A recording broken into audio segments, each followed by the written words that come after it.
Hello everybody and welcome to the desert west of Phoenix, out here on the edge of the Bighorn Mountains. Today, my dad and I are back on the ATVs for another exploration ride as we set out to the middle of nowhere to try and find some interesting rock markers hidden on the desert floor.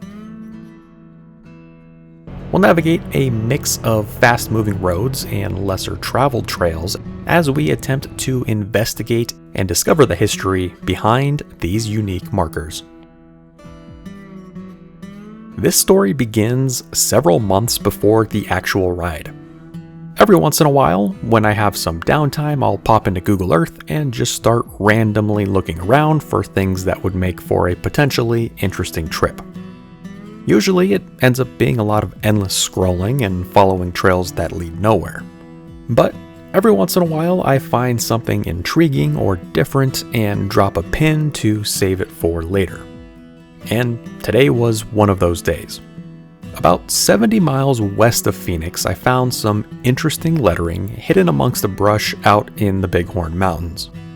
At first glance, it doesn't seem like much or even worth a trek out to see it in person. However, if you've been watching the channel for a while, you'll remember I stumbled upon a very similar set of markings back in 2019 while on a trip along the Arizona Peace Trail just outside of Dateland. Those markings featured a very similar pattern of a circular compass marker and arrows pointing out distances to the nearby town of Aztec. Those markings were also in the absolute middle of nowhere and made up of local volcanic rocks stacked together in a small area of desert that had been cleared.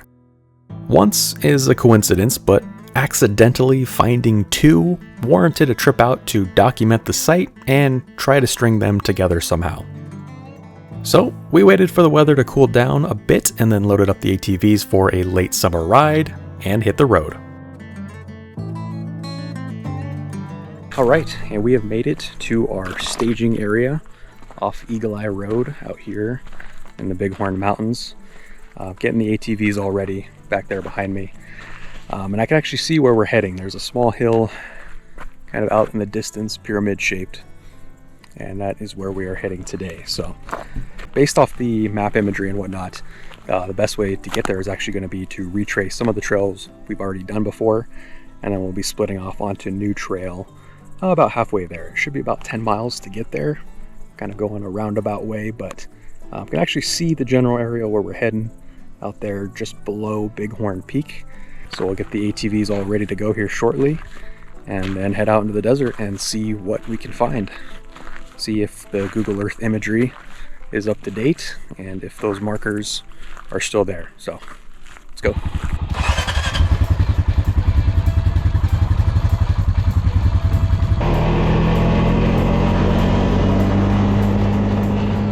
We got the ATVs unloaded and set out east along the established trail.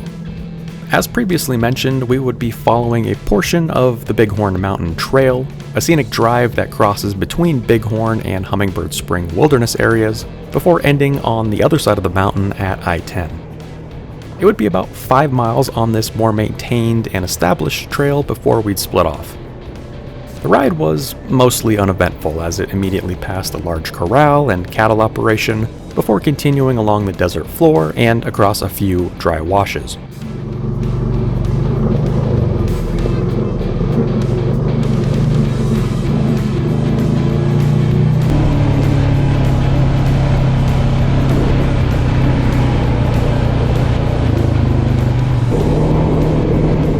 The trail was a bit rocky and narrow in places, but easygoing and fast-moving. After the first 5 miles and just before the large windmill along the route, we split off to the south. At first, the trail remained well-defined, but very quickly came across several washed-out sections where the trail seemed like it ended.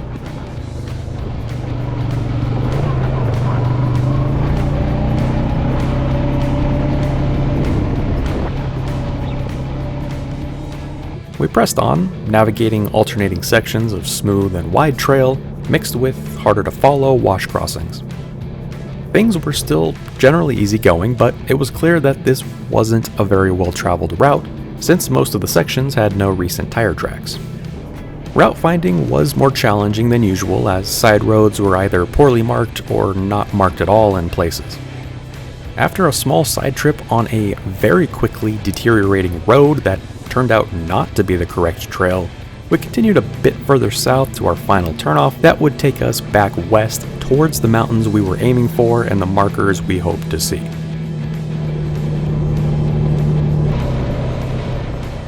It wasn't far south down the trail that we continued right onto BLM Road 9350. The road here was fairly well traveled and soon came to a collapsed building and some ruins on the left. We would stop on the way back out to see what these intriguing ruins were. But in the meantime, we continued westbound as the road remained a mix of rocky, wide sections with occasional overgrown and washed out crossings.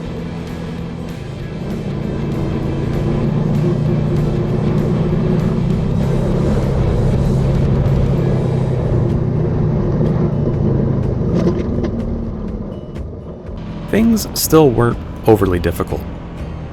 At one point, the trail continues through a section along a very old section of road that appeared almost non-existent. Very few people continue this far along the road, and it appears to have been quite a while since the last person had. After a quick water break, we continued along. The trail continued to deteriorate the further west we headed. It was a fun ride, but almost felt like we were riding cross-country through the open desert at this point.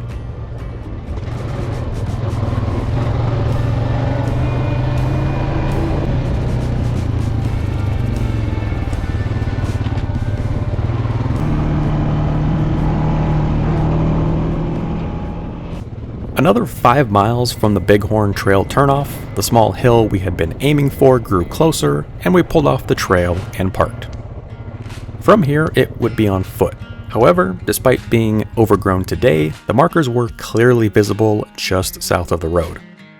Even from ground level, the rock outlines were pretty easy to read and understand.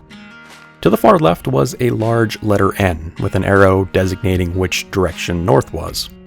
To the right was a large circle with 2 arrows pointing in opposite directions and the numbers 17 and 34 next to each arrow. The rocks that make up these markers appear to be sourced from the small hill nearby. They are mostly darker volcanic rocks which help contrast against the desert floor just a little better.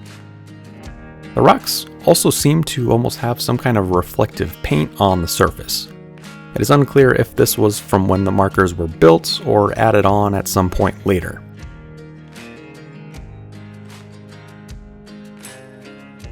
Okay, so what in the world were these for and when were they built? Which is the question that drove me all the way out here. The most logical answer is that these were some kind of aerial directional guidance for overflying planes. The large lettering, arrows, and reflective paint further supports that theory. Plus, there are no major roads or trails anywhere nearby, so ground navigation can easily be ruled out as a reason for why these are here.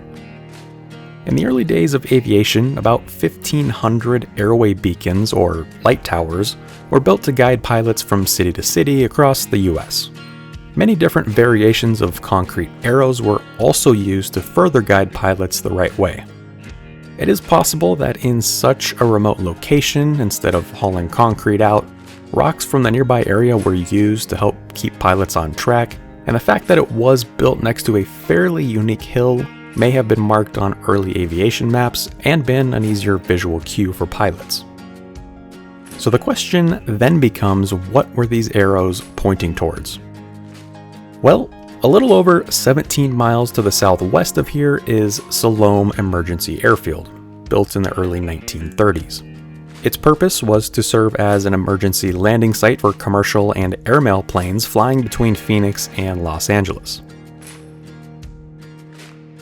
A little over 34 miles to the northeast of here, where the other arrow points, is one of the Luke Auxiliary Fields, one of many large triangular airfields built around Luke Air Force Base to aid training and serve as emergency landing sites.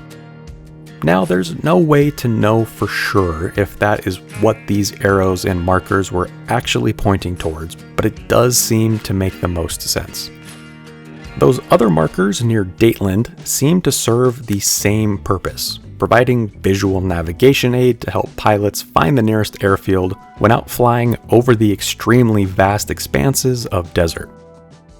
Based on that, these markers were likely built sometime in the 1930s or 40s and used by either civilian air traffic or military training aircraft, or a combination of both, that extensively used these western stretches of desert for training. In the early days of aviation, GPS obviously wasn't a thing, so relying on old school maps, visual landmarks, and occasional arrows and markers on the ground would have been the only way to stay on track. Unfortunately, there are no published records on places like this, and aside from accidentally stumbling upon them, most people will never know or care about this little slice of history left fairly well preserved today. And of course, a lot of this is an educated guess, but if you have any ideas or further info on what these markers were pointing to or when they were built, please feel free to leave a comment and we can continue that discussion there. Having checked out everything there was to be seen here, we retraced our path back east, navigating the barely established trail.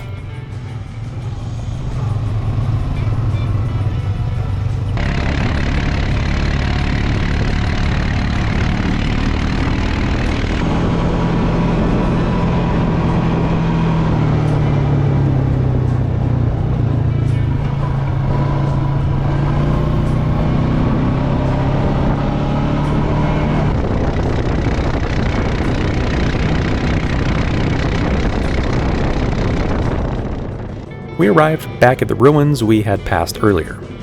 Here, a simple collapsed building remains.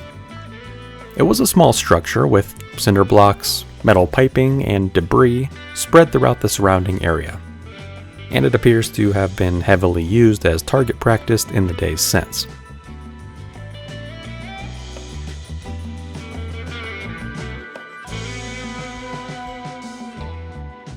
There was also a small fenced-off area with a mining sign. However, there didn't appear to be any sort of workings or adits in the vicinity. A large dirt strip, complete with a windsock, does remain in fair shape. This 3,000-foot backcountry airstrip likely served as an overnight stop for bush pilots, which may explain the building, but appears to be completely unrelated to and more modern than the aerial markers we had just visited. After a quick cruise down the runway to make sure it was in good shape, we continued on. The trail back had some nice views of Bighorn Peak just to the east, and got progressively easier as we backtracked the miles. By this point, it was getting pretty warm, and with no other stops, we were able to get quickly back to the staging area at the start of the trail. And with that, another successful ride was in the books. What started as a random pin on the map was now investigated and explored. Having now found 2 of these aerial markers by complete accident, it was neat to see this relic of early aviation history out here in the absolute middle of nowhere. While insignificant to most people, it gave us an excuse to get out for an adventure, dive into some history, connect some dots, and document this mostly forgotten part of the past. So thank you so much for joining us on this one, and as always, I'll see you on the next one.